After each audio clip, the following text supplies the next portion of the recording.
நம்மளுடைய தோழர்கள் டெய்லி மக்களை போய் பாருங்க, அவங்களோட பேசுங்க, ஒவ்வொரு தெருவுக்கும் போங்க, ஒவ்வொரு வீட்டுக்கும் போங்க, அவங்களோட பிரச்சனைகள் என்னன்னு கேளுங்க, அதை தீர்க்கிறதுக்கு என்ன வழின்னு யோசிங்க.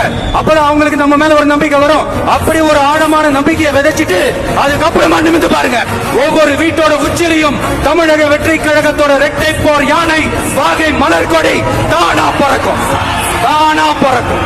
மாண்புமிகு மன்னராட்சி முதல்வர் அவர்களே, உங்க ஆட்சியை பத்தி கேள்வி கேட்டா மட்டும் ஏன் சார் உங்களுக்கு இவ்வளவு கோவம் வருது? நீங்க ஒழுங்கா ஆட்சி நடத்திருந்தீங்கன்னா பெண்கள் பாதுகாப்பு ஒழுங்கா இருந்திருக்கும், சட்டம் ஒழுங்கு சரியா இருந்திருக்கும்.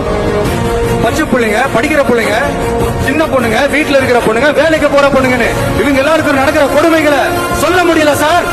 இதுல வேற உங்களை அப்பான்னு வேற கூப்பிடுறாங்கன்னு சொல்றீங்க.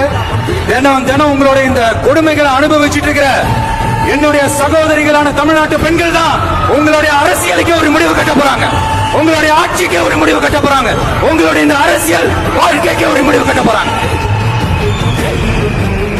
சரி, பெண்களோட லைஃப் தான் இப்படி போராட்டமா இருக்குன்னு பார்த்தா இங்க எத்தனை போராட்டங்கள்?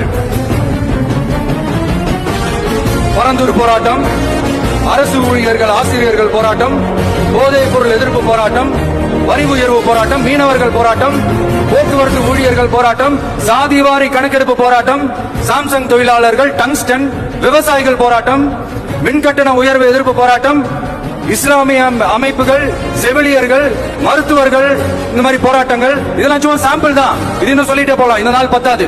ஆனா இந்த எல்லா போராட்டங்களுக்கும் தமிழக வெற்றி கழகம் கூட நிற்கும்.